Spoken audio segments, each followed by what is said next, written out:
सांगली जिल्ह्यातील तासगाव तालुक्यातील योगेवाडी येथील असणाऱ्या खोड्याच्या माळावरती आपण पाहू शकता भव्य दिव्य असं 400-500 एकरामध्ये श्रीनाथ बैलगाडा शर्यतीचं आयोजन या ठिकाणी करण्यात आलेलं आहे। त्याचबरोबर डबल महाराष्ट्र केसरी पैलवान चंद्रहार पाटील यांनी शिवसेना बैलगाडा शर्यतीतील पहिलं राज्यातील आणि देशातील अधिवेशन याच ठिकाणी भरवलेलं आहे।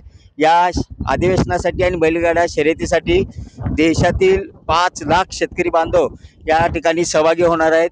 अतिशय उत्कृष्ट आणि नेत्रदीपक अशा पद्धतीचं नियोजन या ठिकाणी केलेलं आहे। आपण पाहू शकता या ठिकाणी या बैलगाडा शर्यतीच्या बाजूलाच भव्य दिव्य असं तळ सुद्धा या ठिकाणी पाण्याचं आहे आणि एकंदरीत पाहिलं तर या ठिकाणी निम्म गाव बसल्यासारखी परिस्थिती या ठिकाणी सध्या तयार झालेली आहे।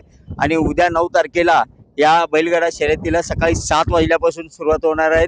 दुपारी 2 वाजता राज्याचे उपमुख्यमंत्री एकनाथ शिंदे, त्यांचे चिरंजीव खासदार श्रीकांत शिंदे, या ठिकाणी मंत्री उदय सामंत यांच्यासह अनेक मंत्रिमंडळातील मंत्री या ठिकाणी या बैलगाडा शर्यतीसाठी आणि अधिवेशनासाठी उपस्थित राहणार आहेत।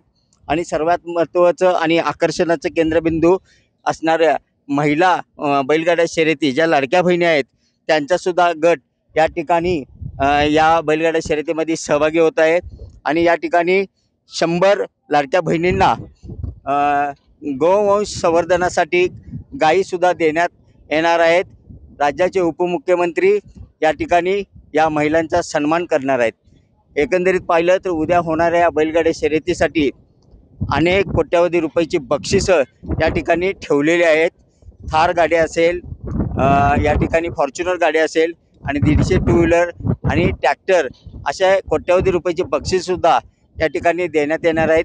त्याचबरोबर या ठिकाणी जे सहभागी बैलगाडा चालक आहेत यांच्या जे विजेता असणारे बैलगाडी चालक आहेत त्यांचा मंत्रालयाच्या या ठिकाणी बक्षीस समारंभ करण्याचं चंद्रहार पाटील यांनी ठरवलेलं आहे।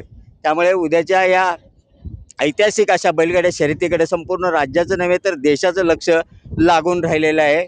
कॅमेरामन सुजित सोबत मी शंकर देवकुळे, TV9 मराठी, सांगली।